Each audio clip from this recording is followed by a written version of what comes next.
Example दिखाता हूं कि हिडन रिक्वायरमेंट्स कैसे हो सकती हैं।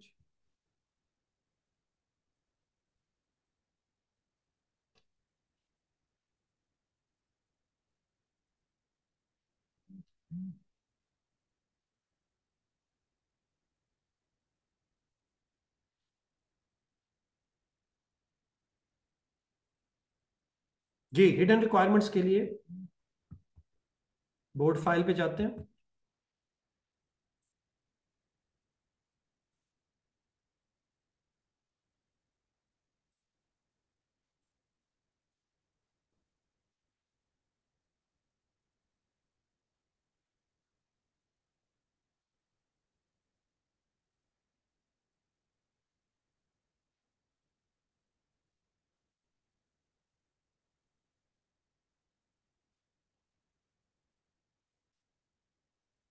जी, फाइल चेंज होगी जी। आए जी बोर्ड फाइल पे, hidden requirements. For hidden requirements let's read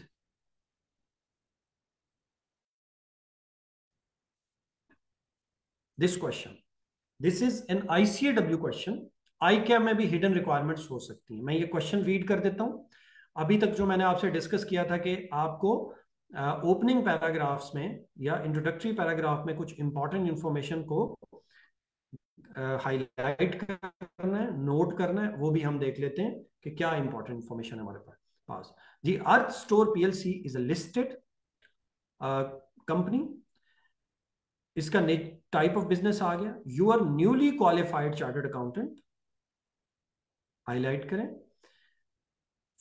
Working for the auditor of Earth Store, your firm currently undertake the audit of Earth Store for the year ending। जी, year ending आपके पास आ गया।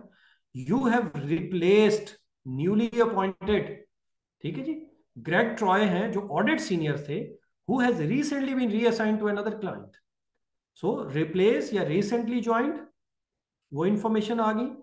You report to Tom Chang, the audit manager। Tom Chang ने जी आपको क्या कहा? I have provided you draft financial statement. Appendix 1 में क्या है आपके पास? ये अपेंडिक्स होंगे। अपेंडिक्स 2 में क्या है एंड अपेंडिक्स 3 में क्या है आपके पास? अपेंडिक्स 3, 4, 5 यहां तक हो सकते हैं। अब यहां पे देखें जी, आपके पास आईकेएप के क्वेश्चन में भी रिक्वायरमेंट्स होंगी, ऐसे 1, 2, 3 वहां पे एबीसी होगी। अब इन रिक्वायरमेंट्स से ऊपर ये पैराग्राफ पढ़ें जी। Planning materiality is 2.4 million, which represent 5% of profit before tax. We agreed with the audit committee that we will report to them each misstatement above 120,000 identified during the audit। अब ये जो statement है, ये statement जो है ये hidden requirement है।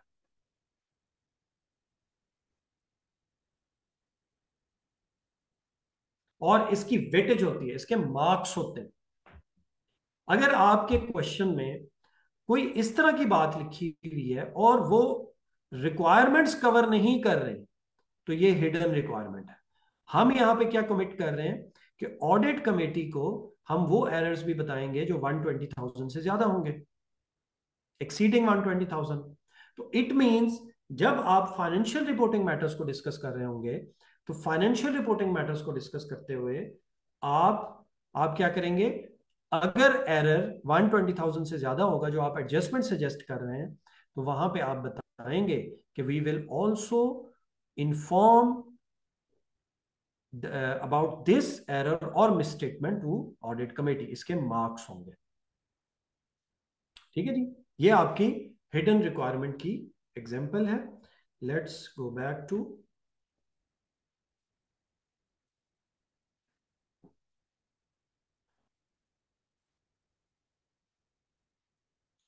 जी, PowerPoint पे आ गए हम। नेक्स्ट पॉइंट देखें जी। If planning materiality is provided, जैसे इस क्वेश्चन में भी थी, see whether it needs to be compared with errors, evaluation of misstatement and matters to be included in board letter.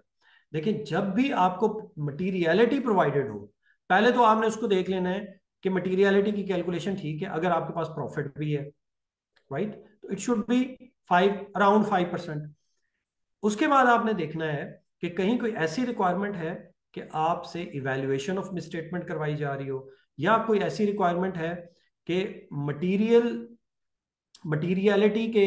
Materiality से लेस अमाउंट के जो एरर्स हैं these should be reported in board letter, जैसे अभी हमने इसकी example भी देखी जी। Partly qualified accountant, again issue with skills, ये इंफॉर्मेशन भी इंपॉर्टेंट होती है जी। उसके बाद आपके पास की टर्म्स होंगी जी, अंडरस्टैंडिंग। अब हम आगे इंट्रोडक्टरी पैराग्राफ के बाद रिक्वायरमेंट्स पे। रिक्वायरमेंट्स में आपकी कुछ की टर्म्स होती हैं जिनकी अंडरस्टैंडिंग बहुत इंपॉर्टेंट है to properly comprehend requirements of question. अब ये की टर्म्स क्या होती हैं, जैसे एक्सप्लेन है, इवैल्यूएट है, लिस्ट, स्टेट, मेंशन, आउटलाइन।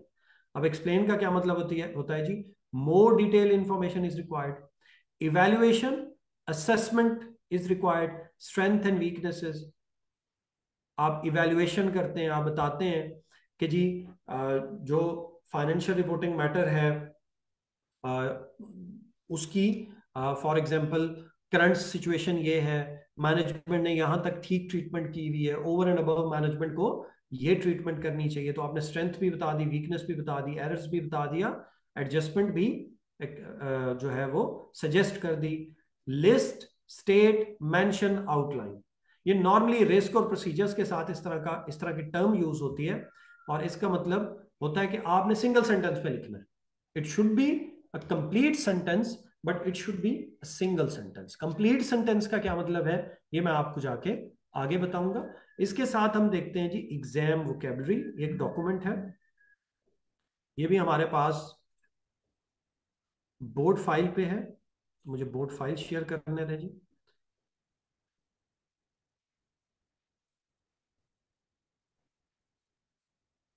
जी ये आईसीएडब्ल्यू का डॉक्यूमेंट है, but it is equally relevant to ICAP exams, और इसमें डिफरेंट टर्म्स की एक्सप्लेनेशन है। जो आईसीएडब्ल्यू का कंपेरेबल पेपर है कॉर्पोरेट रिपोर्टिंग, ये उसके लिए ये डॉक्यूमेंट है।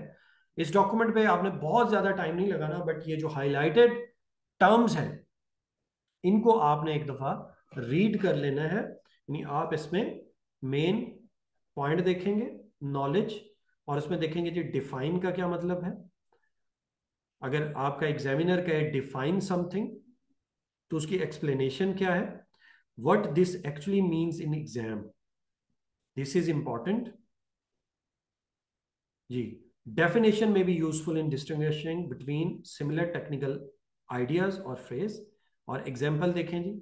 उसके बाद आइडेंटिफाई अगर एग्जामिनर यूज करे तो आइडेंटिफाई का एग्जाम इन्वायरमेंट में क्या मतलब है, राइट। लिस्ट, जैसे मैंने आपको बताया, list requires monitoring, mentioning all relevant items in a relevant category, list the factors to be considered, list the audit procedures, उसकी एग्जांपल है जी। आउटलाइन ऑलमोस्ट सिमिलर सर्कमस्टांसेस में आईकैप एग्जाम में यूज होता है। सेट आउट भी सिमिलर सर्कमस्टांसेस में use होता है। उसके बाद कॉम्प्रीहेंशन में आ जाए जी। कॉम्प्रीहेंशन में जी डिस्क्राइब, जब आप लिख रहे होंगे, to set out the key features or details of a procedure, process, proposal, action, or other matters. Describe how would you test the effectiveness of internal controls. ये मैंने जो हाईलाइट किए हैं ये हमसे रेलिवेंट है, तो ये सिर्फ आपने रीड करने। मैं ये अनोटेड फाइल जो है ये भी अपलोड कर दूंगा जी। डिस्कस, डिस्कस भी यूज होता है। Discuss the different options available and suggest course of action. Explain, ये तो ऑलमोस्ट हर क्वेश्चन में यूज होता है जी। Make an idea of situation clear by describing its nature, cause and meaning और पर्पस जी। प्रोवाइडिंग मोर डिटेल्स और revealing relevant facts to given reason to justify an action और event.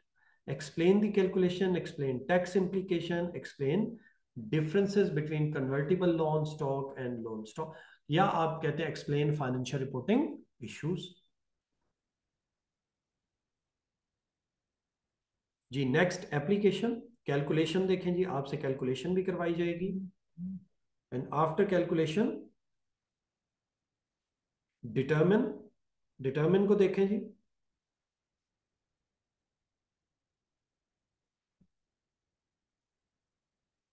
Ji determine, make clear your reasoning with evidence calculation. ठीक है, determine if the firm able to put appropriate safeguards, तो यहां पे फिर आप with safe guards जो है बताएंगे, इवेल्युएट करेंगे पहले threats, then with safeguards आप बताएंगे, एनालिसिस देंगे अपना, डिस्कस करेंगे कि क्या फर्म सेफ गार्ड प्लेस कर भी सकती है, नहीं सिर्फ सेफ गार्ड मेंशन नहीं करेंगे।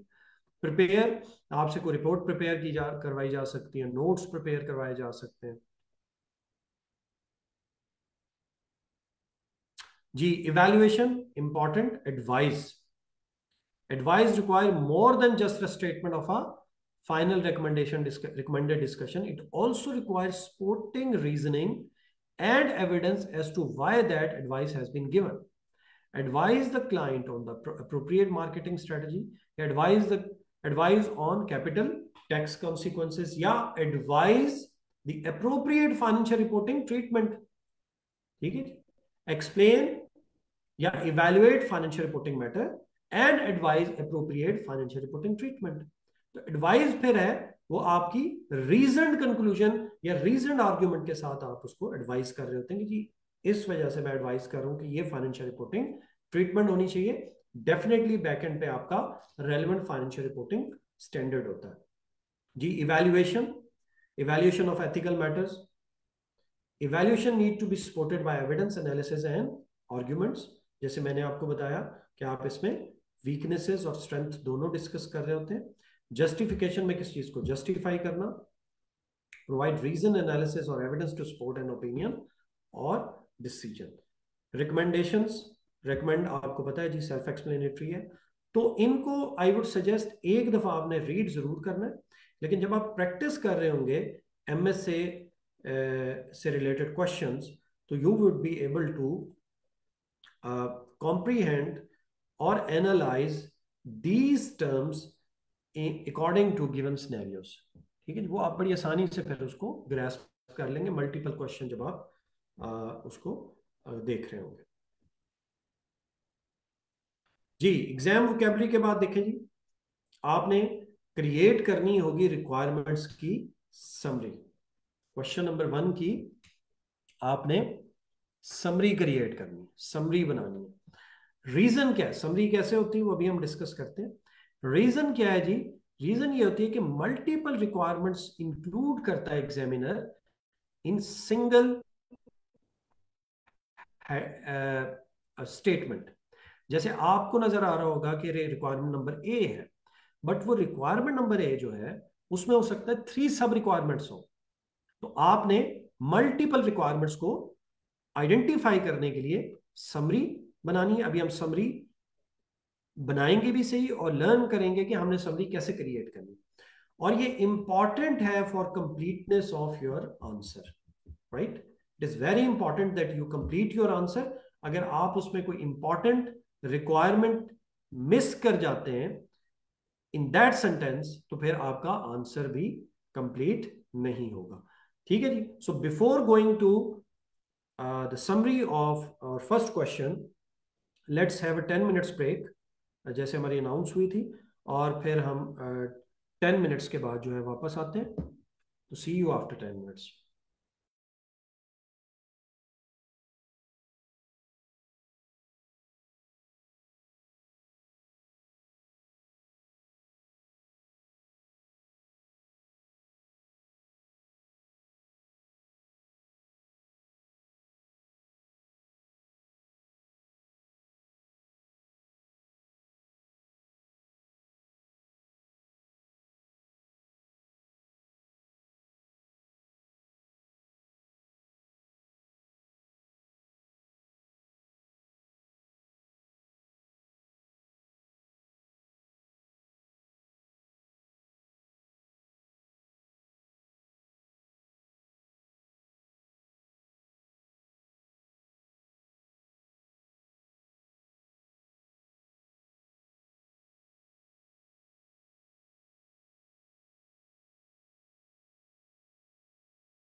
चलें जी, लेट्स स्टार्ट।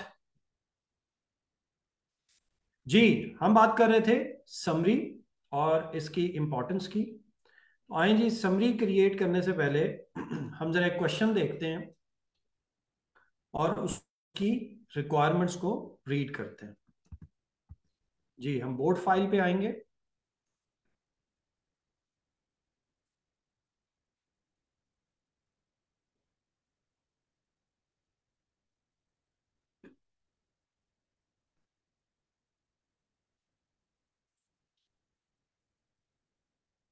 जी, ये विंटर 17 का क्वेश्चन नंबर 1 है। आइए उसको रीड करते हैं। इंट्रोडक्टरी पैराग्राफ में इंपॉर्टेंट इंफॉर्मेशन को देखते हैं और फिर हम इसकी रिक्वायरमेंट की तरफ जाते हैं। इसी तरह हम ग्रेजुअली फिर और एरियाज पे जाएंगे कि फाइनेंशियल रिपोर्टिंग ट्रीटमेंट में हमें किन बातों का ख्याल रखना है, ऑडिटिंग इश्यूज में क्या देखना है, एथिकल इश्यूज में क्या देखना है। तो इस तरह हम पूरा क्वेश्चन डिस्कस कर लेंगे। जी, question 1, you are an audit senior, आपका रोल आ गया जी, and works for Hussain and Company, a firm of chartered accountants. You receive the following information from Shamala Ahmed, the newly appointed audit manager of Best Food Company Limited for the year ended 31st October 2017. Thank you for agreeing to help out on the audit of BFC. The previous audit manager has been unwell and I have taken over, and the audit senior is now on study leave. Very important. Audit manager भी newly appointed है, आप भी newly appointed है. I know that you have no experience of BFC, so I have provided some background information, Appendix 1. I have also provided you with summaries of board minutes that were prepared by a previous audit manager as part of audit planning process, and more detailed financial information that has been based on discussion with the finance director. So appendix 1, 2 and 3 तक आपको पता चल गया कि इनमें क्या information available है. Finally, I have provided the summary of procedures performed in certain areas by outgoing audit senior Shahid Chaudhary. जो आपसे पहले ऑडिट सीनियर था वो शाहिद चौधरी था, उसने कुछ एग्जीक्यूशन भी परफॉर्म कर ली हुई है. तो it mean stage of audit जो है वो एग्जीक्यूशन स्टेज है. प्लानिंग मटीरियलिटी आपके पास अवेलेबल है 30 मिलियन. आप इसको, अगर आपके पास प्रॉफिट बिफोर टैक्स है तो आप उसके साथ इसको कंपेयर भी कर सकते हैं. उसके बाद देखें जी, आपके पास रिक्वायरमेंट्स देखें. There are two main requirements. Requirement number A को उसने 3 रिक्वायरमेंट्स में स्प्लिट किया हुआ है, 1, 2 and 3. अब जरूरी नहीं कि ये रोमन 1 जो है ये एक सिंगल रिक्वायरमेंट हो, इसमें मल्टीपल सब रिक्वायरमेंट्स हो सकती है. बट आपका जो आंसर होगा वो A1 ही होगा. उसमें आप सब हेडिंग्स यूज कर सकते हैं, राइट, अगर जरूरत पड़े. ठीक है.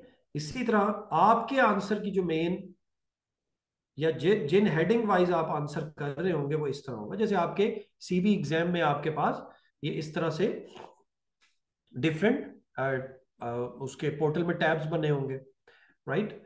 तो लेकिन टू इंश्योर कंप्लीटनेस आपने ये देखना है कि इस स्टेटमेंट में मल्टीपल रिक्वायरमेंट्स क्या है. सो मैं रीड कर देता हूं. In advance of my meeting with client next week, I would like to review all of the above information and prepare briefing notes on my financial reporting, on any financial reporting and auditing issues. For each issue,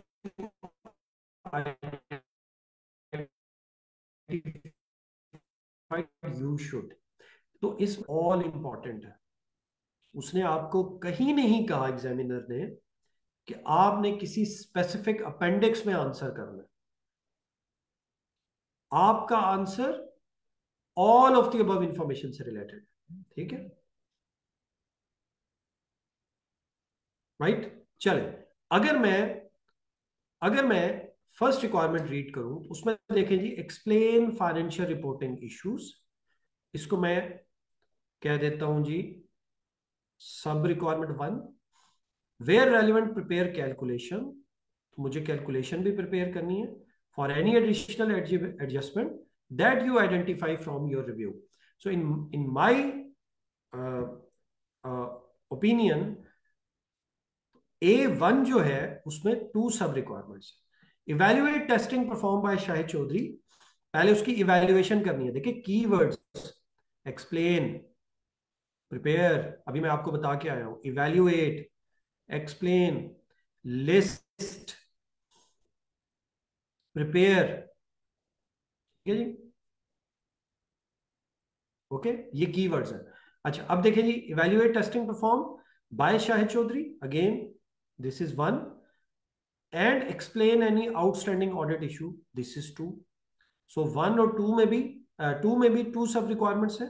3 में आ जाए जी, list additional की audit procedures. Word की is very important. जब मैं audit procedures की discussion करूंगा तो फिर मैं आपको वहां पे बताऊंगा कि how to achieve key audit procedures instead of drafting simple और general audit procedure. That should be perform before the audit report is signed. तो यहां पे एक ही रिक्वायरमेंट है. ओके, अगर आप बी में आ जाए तो बी में देखिए जी, briefing note that outlines the provision of corporate governance relating to accounts and audit that BFC will need to comply with as part of their listing. It means company is also going to listing, जो कि हमें आगे information available होगी. लेकिन हम B part में भी हमने आइडेंटिफाई कर लिया कि ये क्लाइंट लिस्टिंग की तरफ जा रहा है. और लिस्टिंग को आपने क्वेश्चन की दूसरी रिक्वायरमेंट से कैसे लिंक करना है, ये मैंने आपको अभी थोड़ी देर पहले बताया था. The note also should also include any opportunities for us to provide additional services. Again, 2 requirements. 1 ये है जी, एक तो आपने लिस्टिंग के हवाले से एडिशनल रिक्वायरमेंट्स बतानी है, और फिर ये बताना है कि हम यहाँ पे अपनी नॉन ऑडिट सर्विसेज कैसे फिट इन कर सकते हैं. अगर आप सिर्फ लिस्टिंग के हवाले से बात कर जाएंगे तो फिर आप नॉन ऑडिट सर्विसेज के हवाले से जो हमारी रिक्वायरमेंट है उसको मिस कर जाएंगे. सी में आ जाए जी, सी देखें जी, the quality control partner has also asked for details of any issues to do with our audit of BFC. Prepare briefing note which explains keyword any professional and ethical issues for the firm arising from the audit of client. So you need to differentiate between professional and ethical issues. तो आपको पता है professional issues are more related to the required technical expertise for that particular engagement. तो अगर कहीं unqualified की बात आ रही है, रिसेंटली अपॉइंटेड की बात आ रही है, लैक ऑफ एक्सपीरियंस की बात आ रही है, एरर्स आ रहे हैं ऑडिटर्स की तरफ से, ऑडिटर्स ओवरलुक कर रहे हैं, या ऑडिटर की टेस्टिंग इनसफिशिएंट है, तो ये प्रोफेशनल इशू भी बन सकता है. तो यहां पे देखें, एक रिक्वायरमेंट आपकी ये है जी. उसके बाद आप आए जी, explain financial reporting implication of proposed transaction outlined in appendix number 5 that I can prepare a response to email. तो ईमेल का जवाब ईमेल में होना चाहिए, राइट. तो यहां पे आपने फाइनेंशियल रिपोर्टिंग इशू को एक्सप्लेन करना है. यहां आप सिर्फ अपेंडिक्स 5 तक रहेंगे, बट टिल दिस रिक्वायरमेंट सी आपने 1 to 4 एंड बैकग्राउंड इंफॉर्मेशन, सारी इंफॉर्मेशन को यूज करते हुए आंसर करना है, specially for this part ethics. ठीक, अब ये देखिए, मैंने रिक्वायरमेंट्स बना ली, ये रिक्वायरमेंट्स रीड कर ली. जब आप कोई 8 to 10 क्वेश्चंस की रिक्वायरमेंट्स को इस तरह से समराइज करेंगे, उनकी समरी बनाएंगे, तो फिर हो सकता है आपको एग्जाम में लिख के समरी बनाने की जरूरत ना पड़े, क्योंकि आपके पास क्वेश्चन पेपर होगा. तो लिख के जरूरत ना पड़े, क्योंकि आपके पास ऑलरेडी प्रैक्टिस होगी इसकी. आप देखेंगे तो आपके माइंड में समरी बन रही होगी, आपकी माइंड समरी क्रिएट कर रहा होगा, लेकिन आपने कुछ क्वेश्चंस की समरी जो है वो क्रिएट करनी है. अब देखें जी, इसकी समरी हम कैसे क्रिएट कर रहे हैं जी. रिक्वायरमेंट्स में आप आ जाए जी, summary of winter question 1 requirements. ये देखें जी, so we need briefing note. Format of the question is important. Roman 1 में 2 सब पॉइंट्स, रोमन 2 2 सब पॉइंट्स, रोमन 3 सिंगल पॉइंट. लेकिन उसमें हमने ये मेंशन कर दिया before signing off audit report.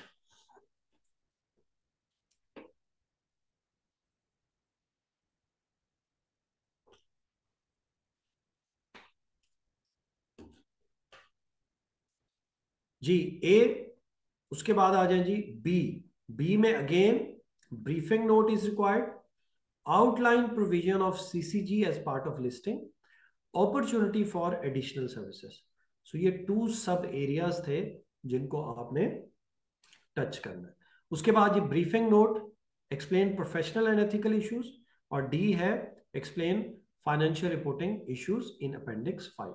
तो फॉर एग्जांपल अपेंडिक्स 5 में जो इशू है, जब आप प्लानिंग कर रहे होंगे तो फिर आप अपनी प्लानिंग करते हुए यहां मेंशन करेंगे कि फॉर अपेंडिक्स 1 मैटर नंबर 1 आपने क्या डिस्कस करना है, 1, matter number 2, matter number 3, matter number 4 या पॉइंट नंबर 5।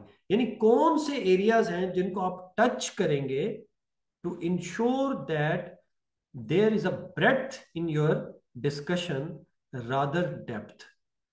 आप मल्टीपल एरियाज को टच कर रहे हैं instead of delving deeply in any single area. तो आप यहां तक अपनी ऑन 20 to 25 या 25 to 30 मिनट्स में प्लानिंग कर सकते हैं।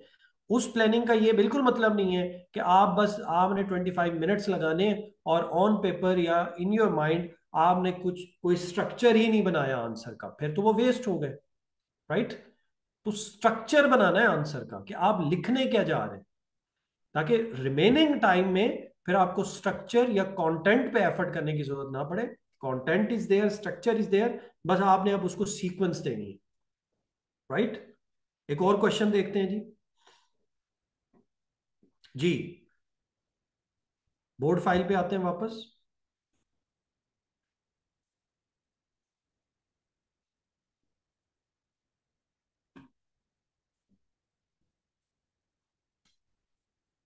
थोड़ी सी डिफिकल्ट रिक्वायरमेंट्स भी हो सकती हैं।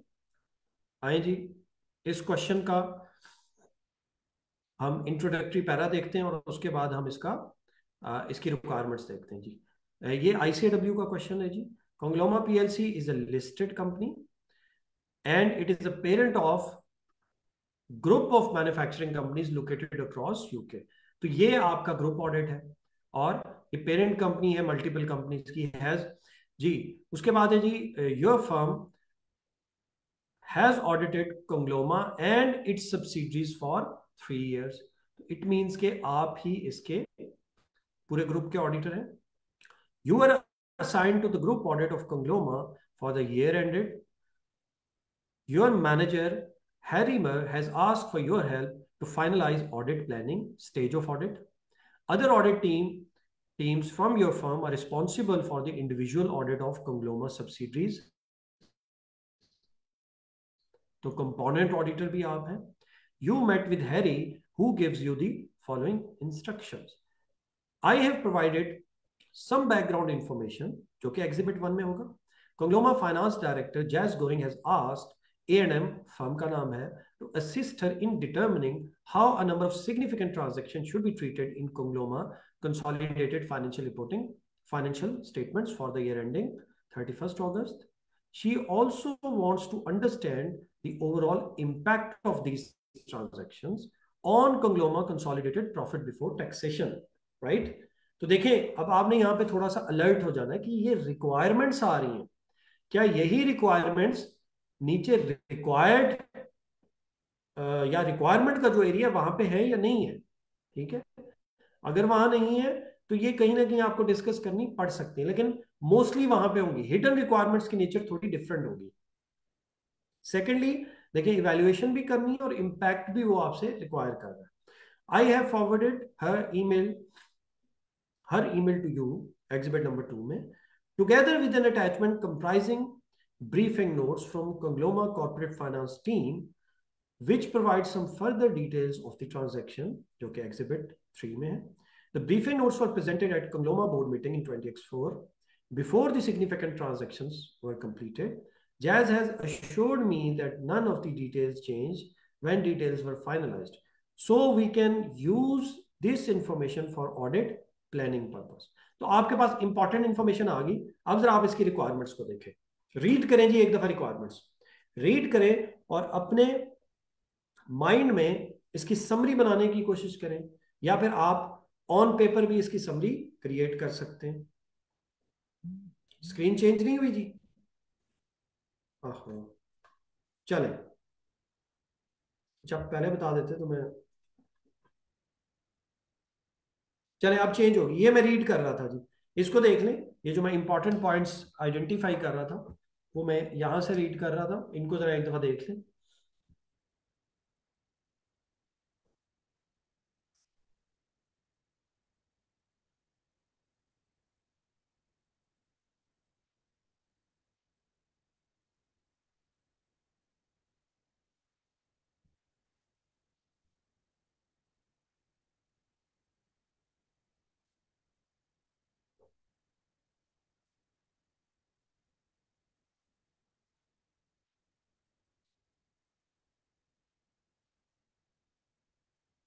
जी, आए जी, रिक्वायरमेंट्स को रीड करें and try to prepare a brief summary. अपने माइंड में बना लें, लिख के बना लें, आपके पास 2 मिनट्स हैं।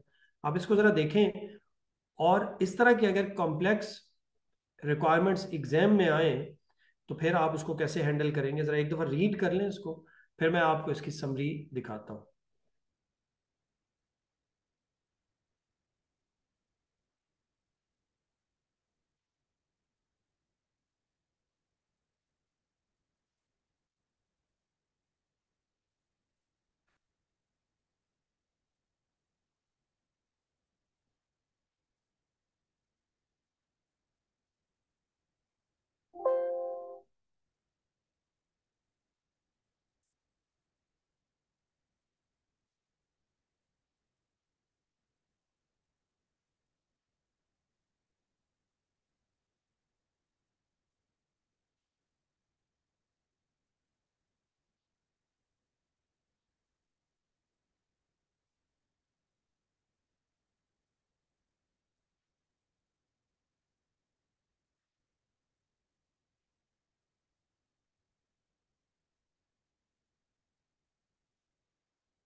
जी, देखें जी इसको। I would like you to draft a response to Jez email exhibit 2 में जो है, एंड इट्स अटैचमेंट एग्जिबिट 3। तो यहां पे क्या है जी? Skill of assimilation, referring and linkage. Your response should set out and explain for each of the transaction she identifies the for the year ending 31st August 2024, recommend and include appropriate adjustments and calculations. Calculate consolidated profit, मैं summary नहीं discuss कर रहा, सिर्फ read कर रहा हूं। आप अपने माइंड में सोचते जाएं कि क्या समरी होनी चाहिए। Calculate the consolidated profit before taxation for the year ending 31st August 2024, taking into account the adjustment you have identified. And अब ये देखें जी, complex requirement. Set out in working paper the additional audit procedures that will need to perform as a result of the transactions Jazz has identified. Include an explanation of the impact that the transaction will have on the scope of our audit procedures and the identification of components that we consider to be significant. The additional audit procedures that you identify should include those we will perform both at significant component subsidiaries and head office. These procedures should only be those of relevance to our opinion on the conglomerate consolidated financial statement for the year ending 31st August 2024.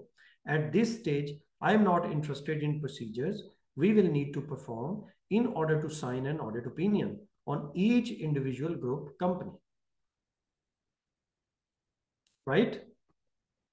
तो देखें, complex requirements as compare to winter 17 क्वेश्चन। तो हम जरा अब इसकी देख लेते हैं कि समरी जो है अगर हम क्रिएट कर रहे होते हैं एग्जाम इन्वायरमेंट में तो इसकी समरी किस तरह से होनी। देखिए एग्जैक्ट वर्ड आप कॉपी पेस्ट ना करें, आप अपनी समरी जो है वो क्रिएट कर सकते हैं, आपको जैसे इंपॉर्टेंट लगे, जैसे बेहतर लगे। तो जो मेरी तरफ से गाइडेंस है वो ये है कि आप इस तरह से समरी क्रिएट कर सकते हैं। जी समरी देखें जी।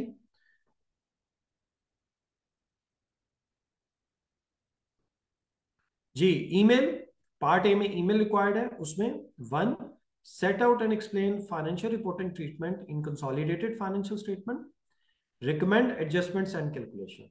सो requirement number 1 has 2 sub requirements, A1। उसके बाद A2 देखें जी, calculate consolidated profit after adjustments, easy to secure, these marks are easy to secure and in my opinion इस तरह की रिक्वायरमेंट में 100% आपके मार्क्स आते हैं। ठीक है जी, कैसे आते हैं ये हम आगे डिस्कस करेंगे जी। उसके बाद देखें जी वर्किंग पेपर बी रिक्वायरमेंट में, अब इसकी समरी देखें, वो टेक्स्ट जरा याद करें कितना 2 पैराग्राफ्स थे, और उसकी समरी देखें हमने सिर्फ यहीं पे क्रिएट की हुई है कि additional audit procedures on above transactions, impact of transactions देना है, on scope of audit procedures for significant component and head office, and identification of significant component। यानी उन ट्रांजैक्शन की वजह से जो ट्रांजैक्शंस हमने आइडेंटिफाई की हैं, due to those transaction audit procedures पे क्या इंपैक्ट आया, scope of audit procedures and identification of significant component पे क्या इंपैक्ट आया। राइट? तो इस तरह से आपने समरी क्रिएट कर लेनी है जी। We are still on question 1। हमने इंट्रोडक्टरी पैराग्राफ में इंपॉर्टेंट बातें डिस्कस कर ली, रिक्वायरमेंट्स पे आ गए, अब यहां से ऑनवर्ड आगे चलते हैं जी। Follow the required format. जब आप आंसर ड्राफ्ट कर रहे होंगे तो आपसे briefing note, email, working paper, memo जो भी रिक्वायर किया जा रहा है, थोड़ा सा उसका फॉर्मेट आपने ड्राफ्ट कर लेना है। जैसे लेट से अगर आप ईमेल किसी को कर रहे हैं, ईमेल फॉर्म में आंसर कर रहे हैं, तो आप लिख देंगे टू फ्रॉम सब्जेक्ट, ठीक है, dear audit manager, dear partner, dear हैरीमर, डेयर शाहिद चौधरी, जो भी उसका नाम होगा आप उसको लिख के फिर नीचे सारे एज इट इज, आपके आंसर में कोई चेंजेस नहीं आएंगे। आप हेडिंग यूज कर सकते हैं, आप सब हेडिंग्स यूज कर सकते हैं जी। Next, careful about the source of information to be used for answer. आपकी इंफॉर्मेशन क्वेश्चन में से कहां से आएगी। लेट से अगर रिक्वायरमेंट है कि फाइनेंशियल रिपोर्टिंग इश्यूज आइडेंटिफाई करें, तो it means you need to refer all appendices. लेकिन अगर लिखा है कि financial reporting issues discussed in appendix 5, तो फिर उसकी इंफॉर्मेशन आपके अपेंडिक्स 5 में ही अवेलेबल होगी, जैसे अभी हमने क्वेश्चन देखा है। Right? Prepare revised statement of financial position और स्टेटमेंट ऑफ कॉम्प्रिहेंसिव इनकम। ये मैं अभी जो आपको कह रहा था कि 100% इसमें मार्क्स आते हैं, होते कम है, 4 हो सकते हैं, 3 हो सकते हैं, 5 मार्क्स हो सकते हैं, but these marks are easy to grab. ये एरिया आपने कभी स्किप नहीं करना। ठीक है? आपके पास एसओसीआई प्रोवाइडेड है, ये अनएडजस्टेड है। उसके बाद आपने फाइनेंशियल रिपोर्टिंग इश्यूज आइडेंटिफाई करते हुए आपने एडजस्टमेंट्स कैलकुलेट की होंगी, सजेस्ट की होंगी, और उसके बाद 19 एडजस्टमेंट को एसओसीआई में उसका इंपैक्ट देते हुए रेलेवेंट क्लासेस ऑफ ट्रांजैक्शन में आप एसओसीआई एडजस्टेड बना देंगे। इसका इस तरह ही फॉर्मेट होता है। अब यहां पे ड्यूअल पिनलाइजेशन नहीं होगी। अगर आपकी ये वाली एडजस्टमेंट इनएक्यूरेट थी तो एग्जामिनर आपको यहां पे पिनलाइज नहीं करेगा अगर आपने उसको सही प्लेस किया। ठीक है? लेट्स से एडजस्टमेंट होनी चाहिए थी कि रेवेन्यू इंक्रीज होना चाहिए था। आपने जो इनएक्यूरेट एडजस्टमेंट सजेस्ट किया उसमें रेवेन्यू डिक्रीज किया। आपने ये सजेस्ट किया है कि रिवर्स होना चाहिए रेवेन्यू, राइट। अब आपने वही रिवर्सल या रिडक्शन इन रेवेन्यू यहां पे शो करवा दी एसओसीआई में, तो आपको उसके मार्क्स एग्जामिनर देगा। तो यहां पे आपकी फर्दर या ड्यूअल पेनलाइजेशन नहीं होगी अगर आपने फाइनेंशियल रिपोर्टिंग मैटर्स में कोई एरर किया। तो you can secure 100% marks in this area. Another important area is length of answer. Very important. किस क्वेश्चन में किस मैटर में कितना लिखना है। अभी मैंने आपको मार्किंग स्कीम दिखाई, फाइनेंशियल रिपोर्टिंग इश्यूज से 4 है वहां पे। तो एक फाइनेंशियल रिपोर्टिंग इश्यूज के असाइंड मार्क्स 3 होंगे, दूसरे के हो सकता है 7 हो।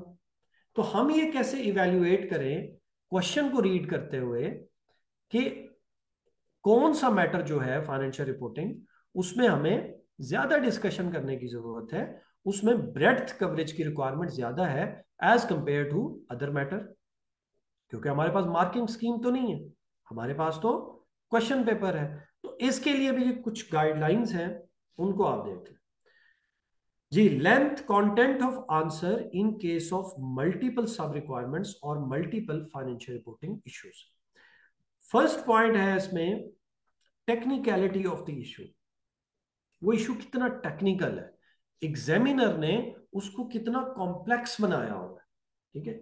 जितना कॉम्प्लेक्स या टेक्निकल इशू होगा उतना ही उसके असाइंड मार्क्स भी ज्यादा होंगे। तो जो आपके नॉर्मल एरियाज हैं रिपोर्टिंग के which are more technical as compare to other areas, उनके मार्क्स नॉर्मली ज्यादा होते हैं, लेकिन subject to these 2 conditions as well. Second condition, matters included, उसमें कितनी डिस्कशन की है एग्जामिनर ने, या ऑल्टरनेटिवली आपके लिए रूम फॉर डिस्कशन कितना क्रिएट किया। अगर तो उसमें मैटर एक ही डिस्कस्ड है और रूम फॉर डिस्कशन नहीं है तो उसके मार्क्स कम होंगे। But if there is a more room for discussion, क्योंकि एग्जामिनर ने ज्यादा मैटर्स उसमें इंक्लूड किए हैं, तो उसके मार्क्स भी ज्यादा होंगे। उसके बाद एक्सटेंट ऑफ कैलकुलेशन कितनी इन्वॉल्व है। क्या आपने एक सिंगल लाइनर कैलकुलेशन में ही उसका आंसर निकाल लिया, या आपको कोई IAS 19 की तरह टेबल बनाना पड़ गया, राइट, या कोई लीज का टेबल बनाना पड़ गया। तो एक्सटेंट ऑफ कैलकुलेशन जो है उसका भी कंट्रीब्यूशन होता है इन लेंथ ऑफ आंसर। तो लेंथ ऑफ आंसर कितनी होनी चाहिए, उसमें क्या कंटेंट होना चाहिए, उसमें मिनिमम ये 3 फैक्टर्स जो है ये कंट्रीब्यूट कर रहे होते हैं। By practicing questions in last 3 weeks, as many question as you can, आप इसमें भी एक्सपर्ट हो जाएंगे। जब आप खुद से लेट से अगर आप कोई टाइप 1 क्वेश्चन 20 भी करते हैं, डेली एक टाइप 1 क्वेश्चन करते हैं कल से ऑनवर्ड्स, तो 20 क्वेश्चंस में you would be covering at least 80 to 90 या more than 100 financial reporting issues. तो फिर आपको खुद अंदाजा हो जाएगा कि इस तरह के फाइनेंशियल रिपोर्टिंग इशू के नॉर्मली इतने मार्क्स होते हैं जी।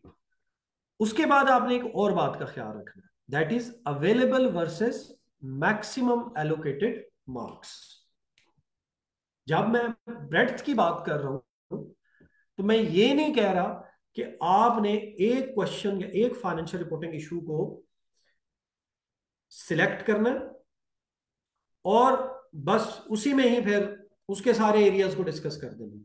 नहीं, आपने एक और बात का भी ख्याल रखना कि इसमें अवेलेबल मार्क्स कितने हैं इस पार्ट में, एंड मैक्सिमम या एलोकेटेड मार्क्स कितने। यानी अवेलेबल क्या है कि कितनी डिस्कशन की जा सकती है, और एलोकेटेड क्या है कि इसमें 10 मार्क्स की डिस्कशन तो की जा सकती है बट मार्क्स एलोकेटेड 8 है, राइट। तो वहां पे भी आपको एक बैलेंस स्ट्रेटजी डेवलप करनी पड़ेगी थ्रू योर प्रैक्टिस, कि आप ये ना हो कि अवेलेबल रूम फॉर डिस्कशन या हेड रूम ज्यादा अवेलेबल हो, एलोकेटेड मार्क्स उस एरिया के कम हो, और आप ज्यादा टाइम वहां पे वेस्ट करें। मैं आपको इसकी एक एग्जांपल दिखाता हूँ, लेकिन इसमें बहुत ज्यादा वेरिएशन नहीं होती। एग्जांपल देखें, समर 18 की मार्किंग स्कीम मैं आपको दिखाता हूँ जी। हम वापस आएंगे बोर्ड फाइल पे।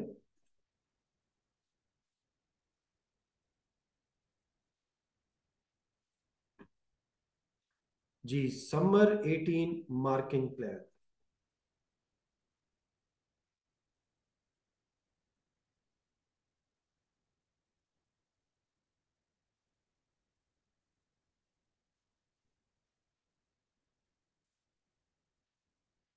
जी, क्वेश्चन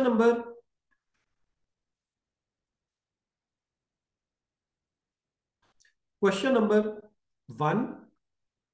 वन में देखें जी, अगेन इंपॉर्टेंस ऑफ ब्रेड्थ आपको नजर आ रही है। एग्जामिनर डिस्कस करवाना चाह रहा है। Investment in Khan limited, these matters. Website, these matters. And lease, these matters. और ऑडिट प्रोसीजर्स के लिए वो कह रहा है जी 0.5 मार्क्स पर valid audit procedures. So to avail 6 marks you need to draft 12 audit procedures, जो कि key audit procedures and correct audit procedures. ठीक है जी, ये हम ए में है सर, ए पार्ट। इस क्वेश्चन का बी पार्ट देखें। फायर के मैटर में 10 मार्क्स क्योर करने के लिए you need this many discussion points. इसी तरह पोटेंशियल सब्सिडी सी में देखें, you need to cover these many points. जब आप प्लानिंग कर रहे होंगे क्वेश्चन की, तो प्लानिंग में आपने ये साथ साथ लिख लेने, नोट कर लेने कि ये पॉइंट्स मैं डिस्कस करूंगा आंसर में।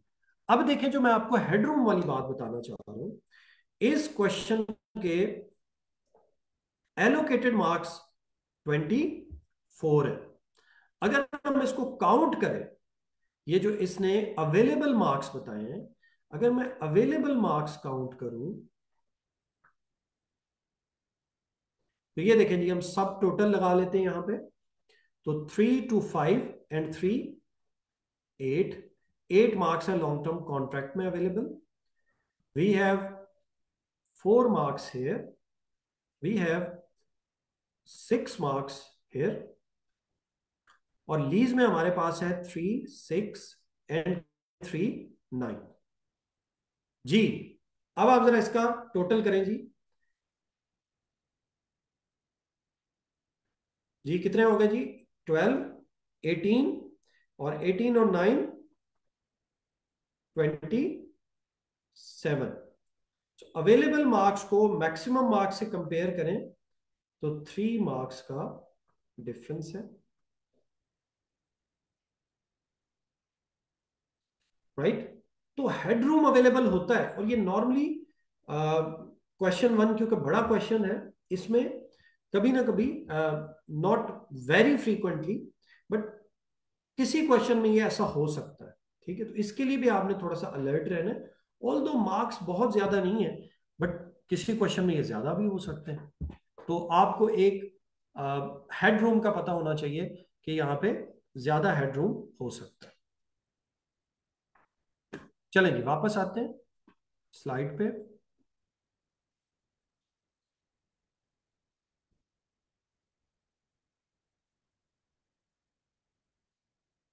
Next important point with respect to drafting, very important point, different requirements should be drafted together, yes, simultaneously, to increase efficiency. Requirement number should be mentioned. For example, question थोड़ा समझें किस तरह से होगा। Requirement है आपके पास ए, right. ए में roman 1 है financial reporting issues and calculation. Roman 2 है audit procedures with respect to those financial reporting issues. उसके बाद बी है, उसके बाद सी है। ये रिक्वायरमेंट्स है। अब जो क्वेश्चन की ड्राफ्टिंग होगी, आपके पास जो क्वेश्चन होगा उसमें अपेंडिक्स 1 होगा। अपेंडिक्स 1 में let's say ji investment property है, पहला issue, followed by lease, followed by website, right. इस तरह से आपके पास ये इश्यूज होंगे। अब देखें, क्योंकि आपके पास A1 सेपरेटली अवेलेबल होगा आंसर करने के लिए, A2 सेपरेटली अवेलेबल होगा, ठीक। अब A1, अगर आप ये स्ट्रेटजी फॉलो करें कि आप पहले जी A1 यानी फाइनेंशियल रिपोर्टिंग इश्यूज और कैलकुलेशन ये कर लें, तो आप कैसे कर रहे होंगे? आप इन्वेस्टमेंट प्रॉपर्टी A1 में जाके पहले इन्वेस्टमेंट प्रॉपर्टी लिखेंगे, फिर आप लीज लिखेंगे, फिर आप वेबसाइट का फाइनेंशियल रिपोर्टिंग मैटर लिखेंगे, फिर आप आ जाएंगे A2 पे। अब ऑडिट प्रोसीजर्स के लिए दोबारा से जाके आपको अपेंडिक्स रेफर करना पड़ेगा, तो एक इनएफिशिएंसी बिल्ट हो जाएगी। आपको यहां पे क्या करना चाहिए कि आप रोमन 1 और रोमन 2 साइमल्टेनियसली अटेम्प्ट करें। आप कैसे करें? अगर तो ये दोनों पार्ट्स आपको एक ही स्क्रीन पे अवेलेबल है, तो आप क्या लिखेंगे? आप एक हेडिंग देंगे investment property, A1 financial reporting issue दे, और A2 सब हेडिंग दे और ऑडिट इशू दे, ऑडिट इशू डिस्कस कर दे। लेकिन अगर आपको ये दोनों सेपरेट स्क्रीन पे अवेलेबल है, सेपरेट, जिसे हम कहते हैं सॉफ्टवेयर में सेपरेट इनके बटन्स हैं, तो आप यहां पे क्लिक करके आए, A1 में पहले फाइनेंशियल रिपोर्टिंग इशू दे इन्वेस्टमेंट प्रॉपर्टी का, और उसके साथ ही आप नेक्स्ट क्लिक करके इस पे जाएं और इन्वेस्टमेंट प्रॉपर्टी का ऑडिट इशू भी दें। तो ये आपका A1 होगा, ये आपका A2 होगा। अब आपने क्या किया? आपने इन्वेस्टमेंट प्रॉपर्टी को रीड किया, जितने अपेंडिक्स में वो डिस्कस्ड है, हो सकता है एक में डिस्कस्ड हो सकता है मल्टीपल अपेंडिक्स में डिस्कस्ड हो, और उसको रीड करने के बाद आपने उसका फाइनेंशियल रिपोर्टिंग और उसका ऑडिट दोनों मैटर्स एक साथ जो है वो आपने आंसर कर दिए टू मैक्सिमाइज योर एफिशिएंसी। अगर आप इंडिविजुअली ये कर रहे होंगे तो फिर इनएफिशिएंसी बिल्ट होगी और आपका पेपर इनकम्प्लीट रह जाएगा, क्योंकि बार बार आपको जाके वो मैटर रीड करना पड़ रहा होगा। ये बात क्लियर हुई है? अगर ये किसी को क्लियर नहीं हुई तो यू कैन आस्क, क्योंकि ये बहुत इंपॉर्टेंट पॉइंट है और आपने इसमें प्रोएक्टिव रहना है according to scenario and the way examiner has drafted the question paper and its requirements with respect to question 1, आपने वहां पे थोड़ा सा आउट ऑफ द बॉक्स खुद ही सोचना है और पहले से ये स्ट्रेटजी डिफाइन कर लेनी है कि किन रिक्वायरमेंट्स को आप एक साथ अटेम्प्ट करेंगे तो आप मैक्सिमम एफिशिएंसी बिल्ड कर सकते हैं। जो मोस्ट कॉमन रिक्वायरमेंट है जिसको आप क्लब कर सकते हैं, कंबाइन कर सकते हैं, वो ये है जो मैंने आपको बताई है। जी next, important aspect of drafting. अब हम आ रहे हैं जी इंडिविजुअल ड्राफ्टिंग एरियाज पे, और उसमें हम डिस्कस कर रहे हैं कि फाइनेंशियल रिपोर्टिंग इश्यूज को आप कैसे ड्राफ्ट करें। बेस्ट जो आपके पास एक एक लॉजिकल सीक्वेंस होनी चाहिए फाइनेंशियल रिपोर्टिंग इशू को ड्राफ्ट करते हुए, वो ये है।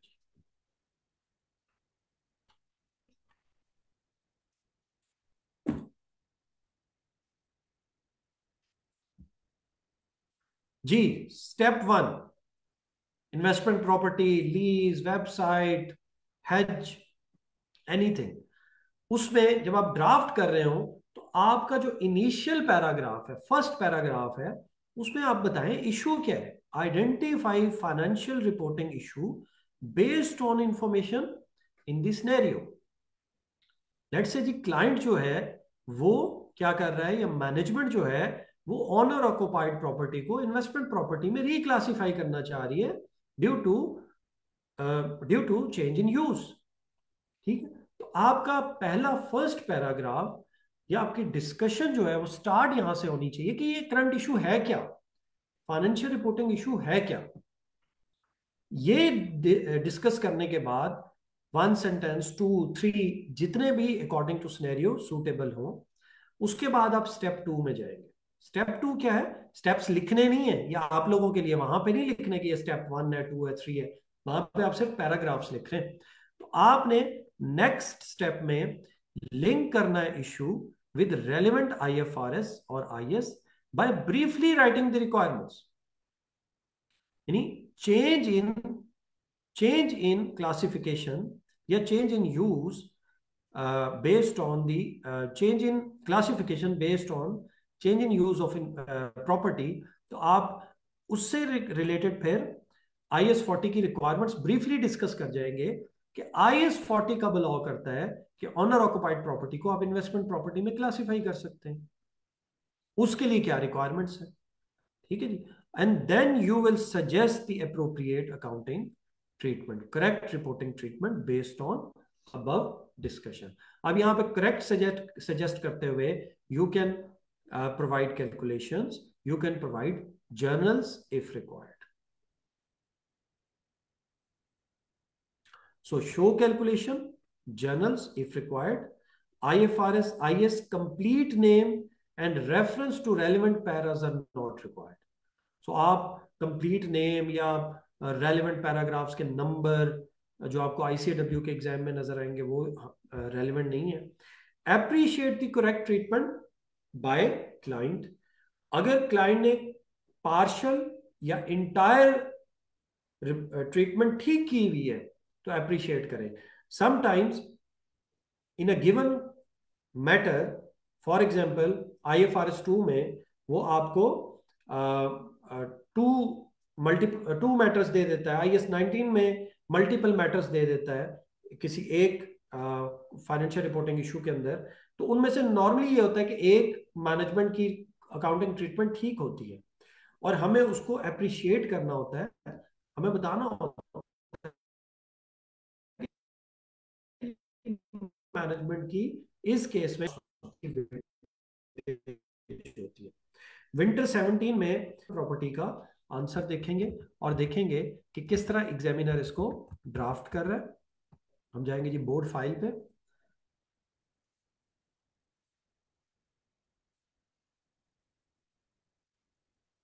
जी winter 17 answer of investment property.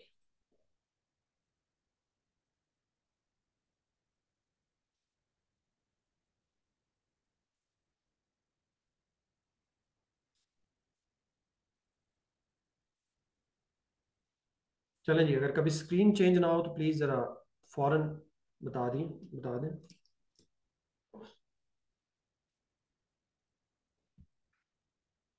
जी ये देखें जी, best food company limited, rental, financial reporting issue,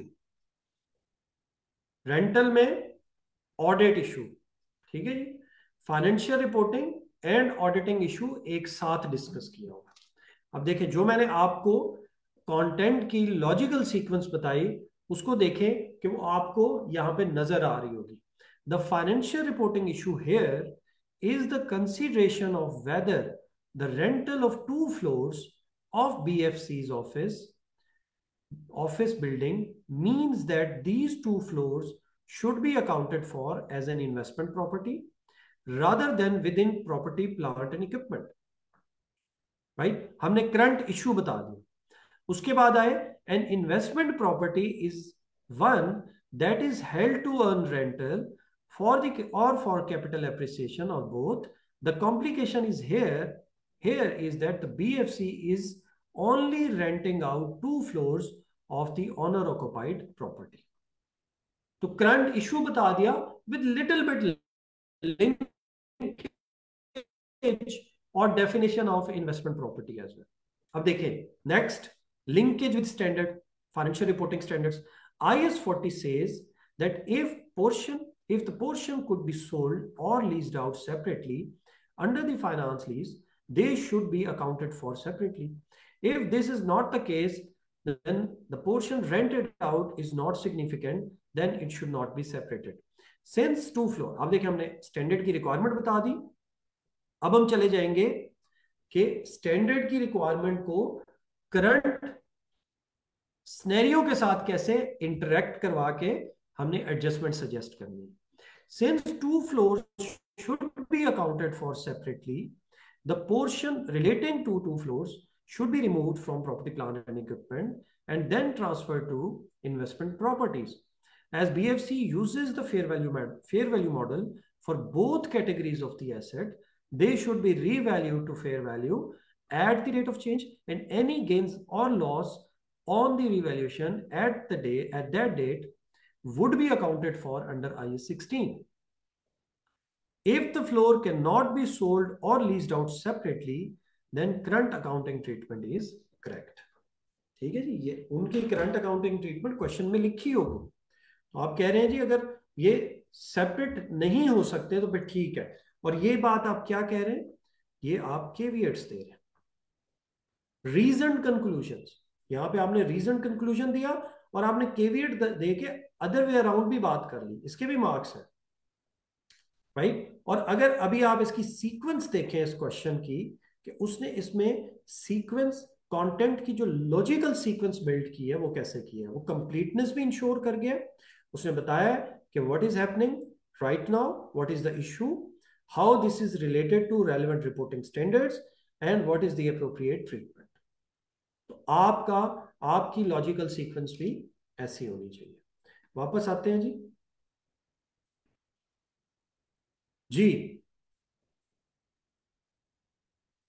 Next point, we are still in question 1, important aspects of drafting.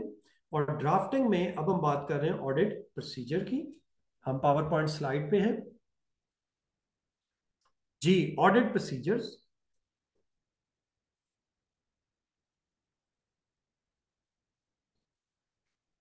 to ensure completeness in audit procedures include, अब देखें आपसे examiner require करता है की audit procedure.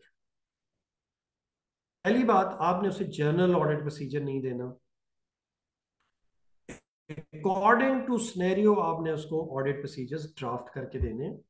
और आपके ऑडिट प्रोसीजर्स के साथ जो रिक्वायरमेंट होती है वो होती है इन लिस्ट की, आउटलाइन की, ठीक है जी, या लिस्ट की होती है, इन लिस्ट आउटलाइन. और इसका मतलब होता है सिंगल लाइनर लिखें जी, क्योंकि 0.5 मार्क्स होते हैं नॉर्मली इसके सिंगल ऑडिट प्रोसीजर के. अब वो सिंगल स्टेटमेंट जो है it should be a complete statement, उसमें कुछ मिसिंग नहीं होना चाहिए.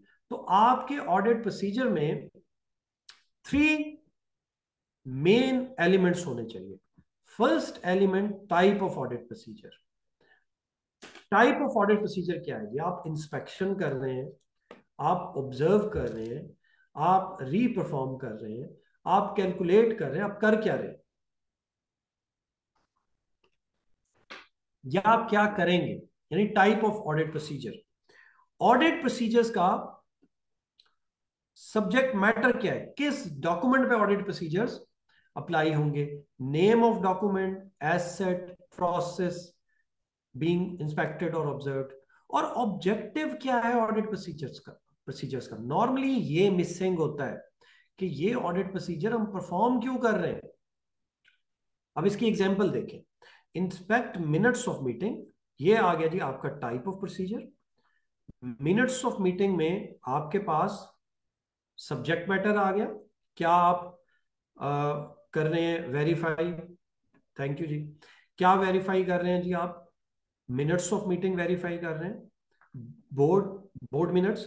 क्यों कर रहे हैं? To check the stage of negotiation with customers pertaining to out of court settlement. यहां पे कोई आउट ऑफ कोर्ट सेटलमेंट हो रही होगी, लेट्स से क्वेश्चन में लिखा हुआ है कि जी ये लोग डैमेजेस की प्रोविजन ही क्रिएट कर रहे हैं क्योंकि आउट ऑफ कोर्ट सेटलमेंट की बातें हो रही है, या क्लाइंट आपको कह रहा है कि जी आउट ऑफ कोर्ट सेटलमेंट हम कर रहे हैं इतनी अमाउंट की, इसलिए हम लीगल एडवाइजर से कोई ओपिनियन नहीं ले रहे और हम प्रोविजन क्रिएट नहीं कर रहे.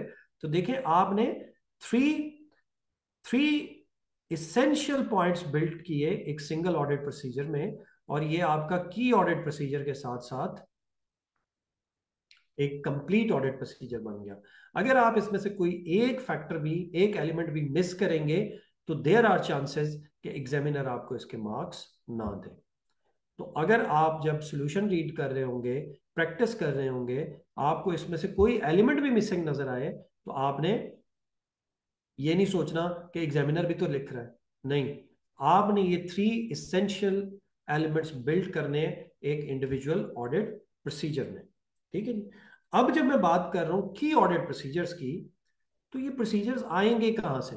क्या मेरे पास कोई लिस्ट है मैं याद करके चला जाऊं? ठीक है जी। क्या मैं स्टैंडर्ड खोलूंगा, ओपन करूंगा और सारे प्रोसीजर्स वहीं पे होंगे? ये एक ऐसा एरिया है जो स्टूडेंट क्वेश्चंस भी इसके ऊपर करते हैं, सी फैप 6 के स्टूडेंट्स कंसर्न्ड भी होते हैं। कुछ कहते हैं नहीं जी हम तो अपनी प्रैक्टिस से लेके आएंगे, कुछ कहते हैं हम जी अपनी असर्शंस को सामने रखेंगे, कुछ कहते हैं हम सिनेरियो के अकॉर्डिंगली ड्राफ्ट करेंगे। तो की ऑडिट प्रोसीजर्स आपने जब ड्राफ्ट करना है तो उसका सोर्स क्या है, वो आएंगे कहाँ से? अगेन आप ये प्रैक्टिस से इसके ऊपर जो मास्टरी है वो अचीव करेंगे, लेकिन उसके लिए जो गाइडेंस है वो देख लें। Always draft according to information in the scenario. For example, see if additional procedures on top of what already have been applied don't repeat previous. जैसे अभी आपने आपको क्वेश्चन में उसने बताया हुआ था कि शाहिद चौधरी ने टेस्टिंग की है, आप बताएं एडिशनल प्रोसीजर्स क्या परफॉर्म करेंगे। कोई शाहिद चौधरी वाला प्रोसीजर नहीं वहां पे लिख के आना, वो लिखा 0 मार्क्स। ठीक है।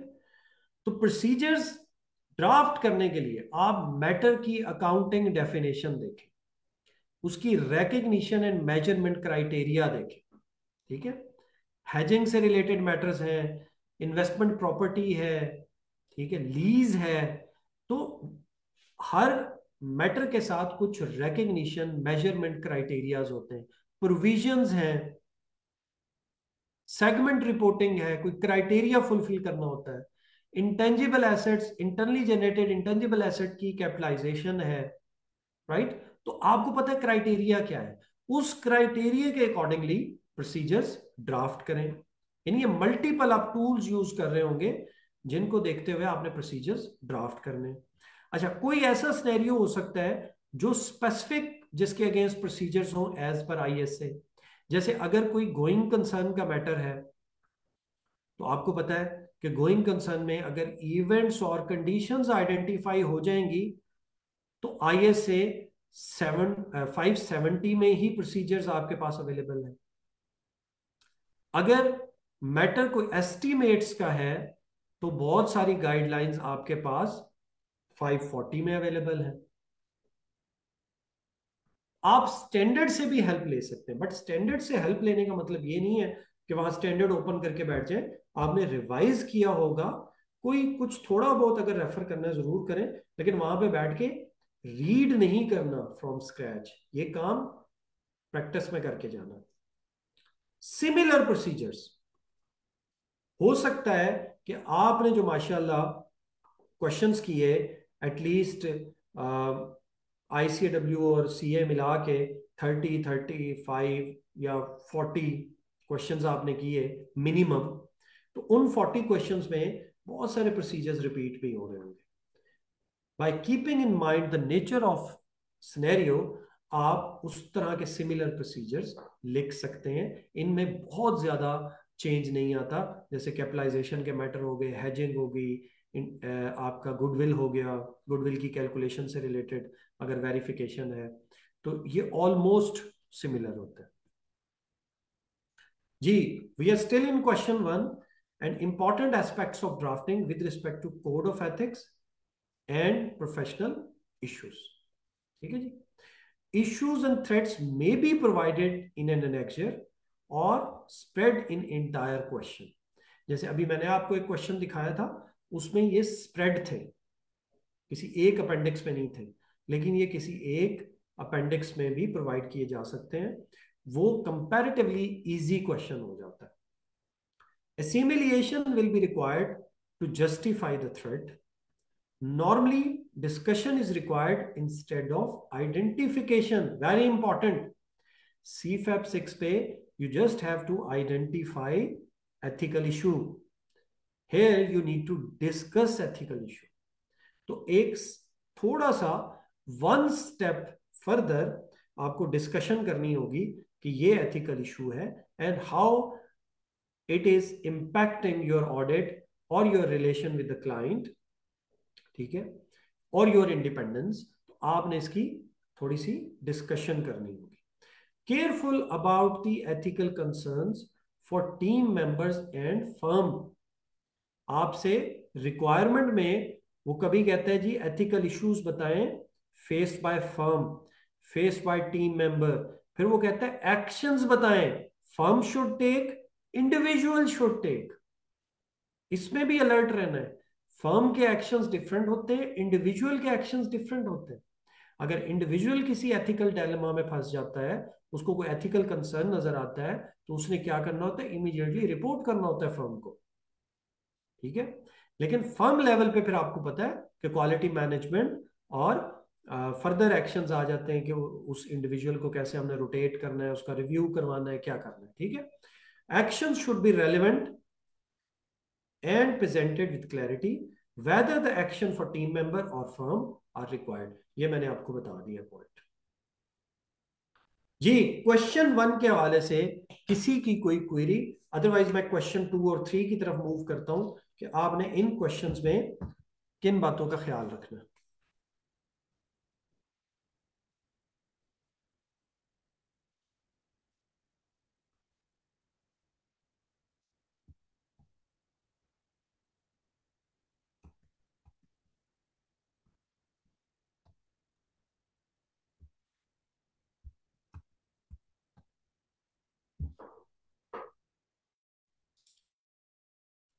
चलिए जी, let's move to question number 2 और देखते हैं जी क्वेश्चन नंबर 2 में क्या इंपॉर्टेंट बातें होती हैं जी।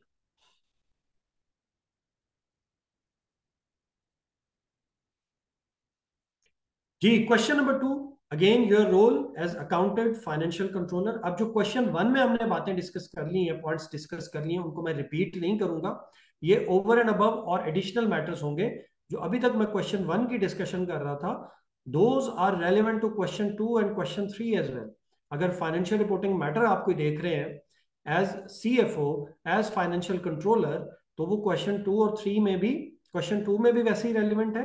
और अगर क्वेश्चन 3 में आप एज एन ऑडिट सीनियर कोई फाइनेंशियल रिपोर्टिंग मैटर देख रहे हैं, तो उस पे भी एज इट इज वो गाइडलाइंस एप्लीकेबल है जी। Your role as accountant financial controller newly appointed in any role, तो ये आपका आ जाएगा जी issue with knowledge of organisation, some work perform by predecessor, जो आपका प्रेडिसेसर होगा।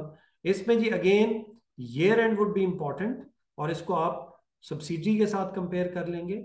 आप क्वेश्चन में देखेंगे अपेंडिसेस कितने हैं, और उन अपेंडिसेस से related linkage and assimilation needs जो है वो क्या है, while planning the answer of question. Work of partly qualified employee required to be evaluated. Question के अंदर क्या होगा कि आप जो है वो फाइनेंस कंट्रोलर हैं, आपके नीचे अकाउंटेंट है and he is partly qualified, तो उसकी कॉम्पिटेंस के साथ इश्यूज होंगे। Requirement are less complex compare to question number 1। तो इसमें आप देख लीजिएगा रिक्वायरमेंट्स को, जब आप क्वेश्चन नंबर 1 की समरीज प्रिपेयर कर रहे हैं ड्यूरिंग योर प्रैक्टिस, तो क्वेश्चन नंबर 2 की जो समरीज हैं वो आपको एग्जाम इन्वायरमेंट में हो सकता है रिक्वायर्ड ना हो, लेकिन प्रैक्टिस के दौरान कुछ क्वेश्चंस की रिक्वायरमेंट की समरी ड्राफ्ट कर लीजिएगा।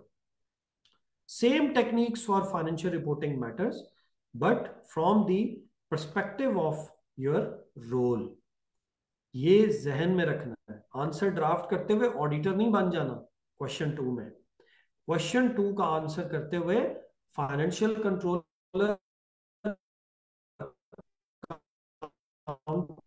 या जो भी आपका role, CFAP level 1 preparation of financial statement can be asked. तो यहां पे आपसे जो प्रिपरेशन है वो कंसोलिडेटेड फाइनेंशियल स्टेटमेंट्स की करवाई जा सकती है। इसके अलावा आपसे कैलकुलेशंस भी करवाई जा सकती हैं इंडिविजुअल फाइनेंशियल रिपोर्टिंग मैटर्स की, जैसे आपके एम्प्लॉय बेनिफिट्स हैं, इसकी लीज की कैलकुलेशन, आपकी जो डिसमेंटलिंग से रिलेटेड प्रोविजन की कैलकुलेशंस हैं, ठीक है, वो करवाई जा सकती हैं। रेवेन्यू की कैलकुलेशन कराई जा सकती है। सो कैलकुलेशन के लिए आपने अलर्ट रहना। Ethics, part 2 of your code of ethics जो आपने CFAP 1 में रिवाइज किया होगा। तो एथिकल कंसर्न्स को डिस्कस करते हुए अगेन पार्ट 2 पे फोकस करना है और उनकी ड्राफ्टिंग ऐसे करनी है, drafting from the perspective of your role. यहां पे ऑडिटर वाली ग्लासेस आपने उतार देनी है जी। क्वेश्चन 3 में आ जाए जी। क्वेश्चन थ्री देखें जी, आपका रोल चेंज हो जाएगा, ऑडिट मैनेजर और auditor. More complex audit matters requiring significant professional judgement. यहां पे मैटर्स जो हैं वो ज्यादा कॉम्प्लेक्स हो जाएंगे, जो आपके ऑडिट मैटर्स हैं, ठीक है। ऑडिट मैटर्स आपके क्वेश्चन नंबर 1 में भी इंक्लूडेड थे, लेकिन यहाँ पे जरा ऑडिट ओरिएंटेड मैटर्स जो हैं वो ज्यादा कॉम्प्लेक्स हो जाएंगे।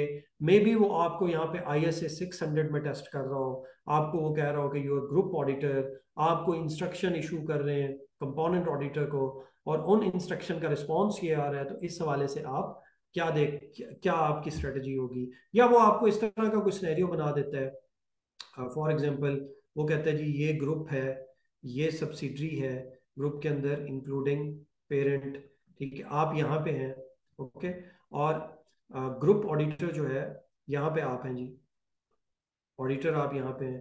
ग्रुप ऑडिटर आपको इंस्ट्रक्शन इशू करता है और वो कहता है जी ग्रुप लेवल पे जो मटीरियलिटी है वो 30 मिलियन है, कंपोनेंट लेवल पे जो आपने मटीरियलिटी कैलकुलेट की है कंपोनेंट लेवल पे वो 10 मिलियन है। ग्रुप आपको कहता है कि जी आप ऐसा करें, आप इस मटीरियलिटी लेवल को यूज करें, क्योंकि ये जो सब्सिडी है ये हमारे लिए बहुत सिग्निफिकेंट नहीं है, बस हमने इसको ग्रुप में इंक्लूड करना है। Don't use this materiality level which is 10 million. और 10 मिलियन मटीरियलिटी लेवल का मतलब है ऑडिट प्रोसीजर या extent of effort would be more as compare to materiality level of 30 million.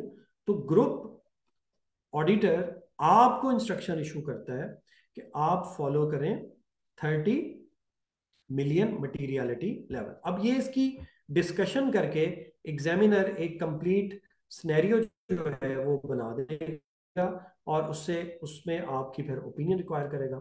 अब ये प्योरली जो है ये मैटर है ISA 600 का, इट्स टेक्निकल और कॉम्प्लेक्स मैटर।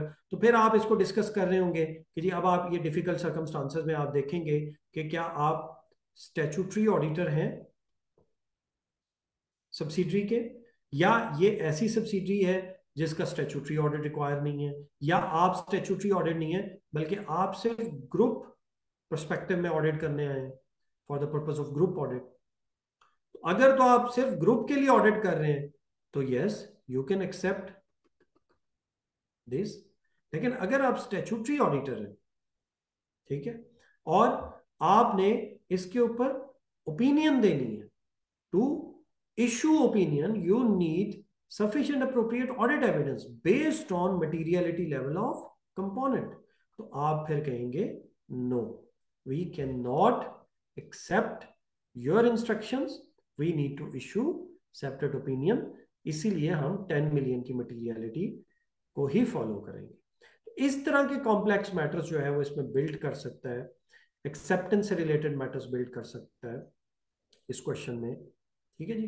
तो इनके लिए आपने थोड़ा सा तैयार रहना है। या फिर वो ये कर सकता है कि आपको कहे कि जी आपने बहुत सारे डिस्कशन के साथ आपको कहे जी आपने टेस्ट ऑफ कंट्रोल परफॉर्म कर लिया, क्योंकि आपको पता है टेस्ट ऑफ कंट्रोल जो है वो बिफोर ईयर एंड भी परफॉर्म हो सकता है as an interim audit procedure. तो आपने टेस्ट ऑफ कंट्रोल परफॉर्म किया से April 1 को, और उसके बाद कंपनी जो है एक्वायर्ड हो गई, क्लाइंट एक्वायर्ड हो गया, और यहां से ऑनवर्ड एक्सपोर्ट सेल स्टार्ट हो गई। जो पेरेंट था उसने कहा कि जी अब आप एक्सपोर्ट सेल करें, आप लोकल सेल बंद कर दें। जो आपने टेस्ट ऑफ कंट्रोल परफॉर्म किया होगा वो तो लोकल सेल से रिलेटेड होगा, अगर लोकल सेल कंटिन्यू रही भी है तो you need to update your test of control. तो इस तरह की डिस्कशन जो है वो एग्जामिनर आपसे यहां करवा रहा होगा। More focus should be on planning, risk assessment and different type of audit procedures, substantive and analytical. यहां पे क्वेश्चन 3 में उसका फोकस होता है। एथिकल्स आर यूजुअली इंक्लूडेड। जो आपके एथिकल्स की ग्रिड होगी वो क्वेश्चन 1 और क्वेश्चन 3 से ही नॉर्मली वो पूरी करता है। कभी कभी क्वेश्चन 2 में एथिक्स भी एग्जामिनर आपसे रिक्वायर कर सकता है। Financial reporting issues might be included. आपको ऐसे क्वेश्चन नजर आएंगे यहाँ पे फाइनेंशियल रिपोर्टिंग इश्यूज भी होंगे। तो इसके हवाले से आप गाइडलाइंस वही फॉलो कर सकते हैं, फाइनेंशियल रिपोर्टिंग इश्यूज वाली जो हमने अभी डिस्कस भी की है। राइट, आएंगे जी जरा हम अपनी बोर्ड फाइल पे और हम देखेंगे कि हम ऑडिट इश्यूज को कैसे ड्राफ्ट करेंगे और ऑडिट प्रोसीजर्स कैसे हम लिख रहे होंगे। जी बोर्ड फाइल मैंने शेयर कर दी है। जी ऑडिट इश्यूज में देखें जी, उसी क्वेश्चन को मैं कंटिन्यू कर रहा हूं। Reporting issue rental, now audit issue. Shahid has not identified the financial reporting issues and has not obtained evidence that will help to establish if two floors could be sold separately or leased out under finance lease. The reference in the board minutes to separate entrance would suggest this could be the case, but further confirmation is required. Very important point, जहां पे deficiency of information हो, information available ना हो, आपको कुछ discuss करने के लिए, कुछ एनालिसिस करने के लिए। अच्छा ये बोर्ड फाइल शेयर नहीं हुई जी आपके साथ? मुझे विजिबल आ रही है जी। चलें शायद थोड़ा टाइम लग रहा हो। अच्छा ना हो, चले आ गई, ठीक है जी। Further confirmation is required, further information, further confirmation, आपने ये सेंटेंस जरूर ऐड करना है। Additionally, Shahid has not obtained any evidence over the carrying value of relevant properties of the office block to establish if the amount involved are material. Shahid testing over rental income is sufficient. Appreciate कर रहे हैं आप, जो बात ठीक है, जो appropriate matters हैं, चाहे क्लाइंट के या चाहे आपके, उनको जरूर अप्रिशिएट करना। अब देखें एडिशनल ऑडिट प्रोसीजर्स क्या है। Establish the carrying value of property, establish carrying value of property to establish if two floors of the property would be material amount. Discuss changes in use with directors to establish if two floors capable of being leased out separately. अब देखें इसमें 3 matters जो मैं आपको बता रहा था कि to ensure completeness of audit procedure you need to embed 3 important points in one audit procedure. तो वो 3 ऑडिट पॉइंट्स देखें जी, और 3 इंपॉर्टेंट पॉइंट्स देखें जी। डिस्कस आ गया, टाइप ऑफ प्रोसीजर, किसके साथ डिस्कस करना, सब्जेक्ट मैटर क्या है, डायरेक्टर्स। ऑब्जेक्टिव क्या है, इस्टेब्लिश, क्या इस्टेब्लिश करना चाह रहे हैं कि क्या ये फ्लोर्स सेपरेटली जो है वो लीज या सेल हो सकते हैं। Next, obtain evidence to support the director reviews. If reclassification is required, establish the date of reclassification and ensure that proper accounting in respect of reclassification has been applied.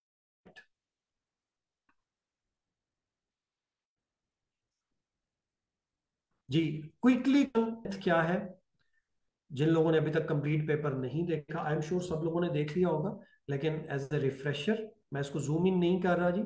ये देखें जी, आपका paper जो है वो total 15 pages का है। Right, question 1 50 marks, ये summer 22 की अटेम्प्ट है, with 4 main requirements and at least 7 to 8 total requirements,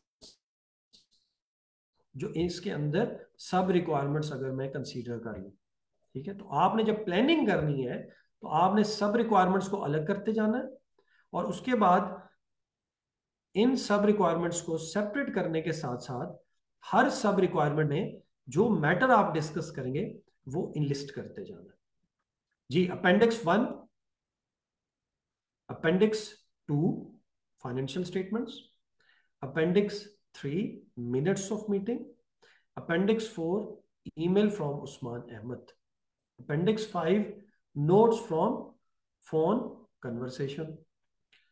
इसी तरह जी क्वेश्चन 2 में आ जाए 25 मार्क्स। आपका क्वेश्चन 1 पेज 1 से स्टार्ट हुआ and it's ended on page 6।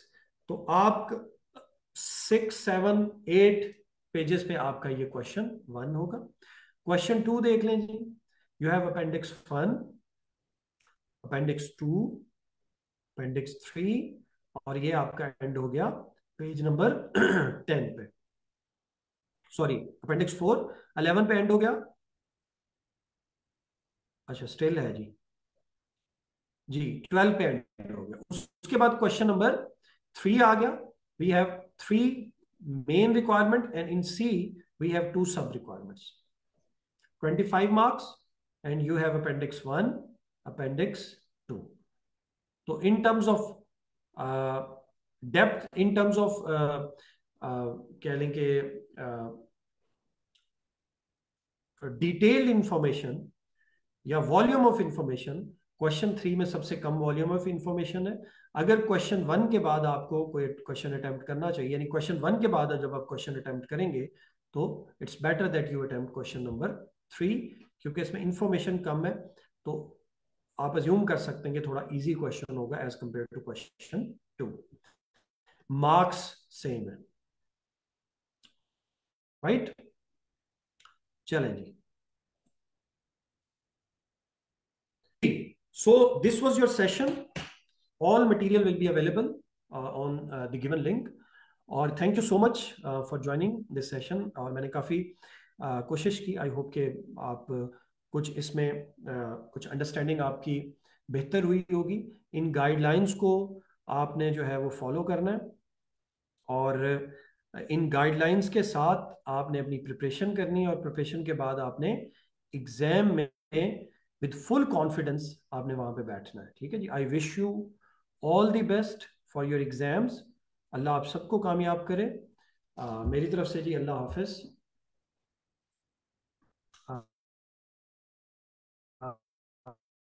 Over to you Mohammad Ali Shah साहब, if you are there. Students, we have completed the exam for today's session of MS1, financial reporting and insurance. The material being used today would be using link I have taught these students. So we would like to express our heartfelt gratitude to you unwavering extensive knowledge and tireless efforts in educating and guiding. Sir, thank you very much. Sir, as a token of appreciation, we have a certificate and shield for you and will be delivered to you. Our next session on CFAP 6, audit assurance for related services, will be conducted tomorrow from 6 p.m. to 9 p.m. Till then, take care.